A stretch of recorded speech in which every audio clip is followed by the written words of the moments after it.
नमस्कार साथियों, फिर आज कैबिनेट की बैठक में 7वें चरण से संबंधित जो नियमावली है वो पास नहीं हो सकी है। सरकार का इंटेंशन इससे स्पष्ट होता है कि सरकार डिले करना चाह रही है कि नियमावली ना आएगी और ना 7वें चरण का शेड्यूल जारी होगा। अगर नियमावली आ भी जाती है तो देखिएगा 7वें चरण के लिए शेड्यूल जो होगा वो लेट से ही शुरू होने वाला है। इसका कारण है कि 2023 में इलेक्शन नहीं है। सरकार हर हालत में 2023 को पार करना चाहती है। इलेक्शन 2024 और 2025 में है, तो 2023 में किसी सूरत में सरकार चाहती है कि ये 7वें चरण की बहाली की प्रक्रिया शुरू न हो। अगर आप देख लीजिएगा कि आंदोलन भी होता है, पिछले 2021 में भी, 22 में भी हुआ है और 23 में भी आंदोलन की शुरुआत हुई है। इससे सरकार को कोई प्रभाव नहीं पड़ता है। सरकार इसको हर हालत में आगे बढ़ा देती है और आंदोलन दब जाता है। आंदोलन पॉलिटिकली दबा दिया जाता है, आंदोलन को कमज़ोर कर दिया जाता है और फिर 7वें चरण के लिए जो बहाली की प्रक्रिया है वो ठंडे बस्ते में चला जाता है। 2023 जो है सरकार का टारगेट है कि किसी भी सूरत में इसको पार कर लिया जाए। अगर आंदोलन बहुत होता भी है, सरकार दिखावा के लिए भी शुरू करती है ये 7वें चरण की प्रक्रिया, तो उसमें क्या होगा कि शेड्यूल जारी कर देती है अगर, तो उसमें फॉर्म भराया जाएगा।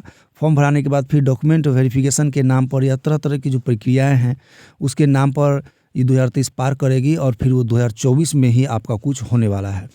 अब देखिए सरकार की नीति क्या है। सरकार अगर चाहेगी इसमें पॉलिटिकल घुसा देती है सरकार। इसमें देखिए सबसे पहले क्या बोली है कि पहले +2 फिर हाई स्कूल फिर नीचे उतरेंगे।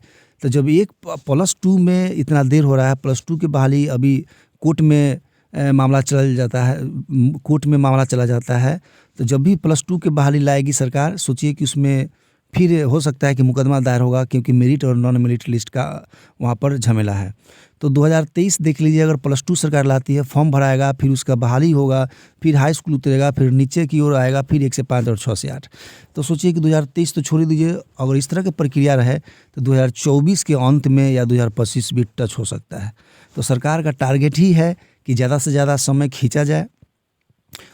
सारे छात्र को ये चाहिए कि प्रक्रिया जितना जल्दी हो सके निकलवाए। आंदोलन तो खैर सरकार को कोई प्रभाव नहीं पड़ता है कि आंदोलन हो रहा है 21 से ही हो रहा है, 20 से ही हो रहा है, लेकिन 20, 21, 22 पार कर गया, अब 23 में है। 23 में देखिए कि ये हो रहा है। 2019 के जुलाई तक जो छात्र पास हुए थे केवल उन्हीं को मौका मिला है छठे चरण में। उसके बाद जो भी छात्र पास होकर के बैठे हैं 3-4 साल से, वो अभी बैठे हुए हैं, 7वें चरण का इंतज़ार कर रहे हैं।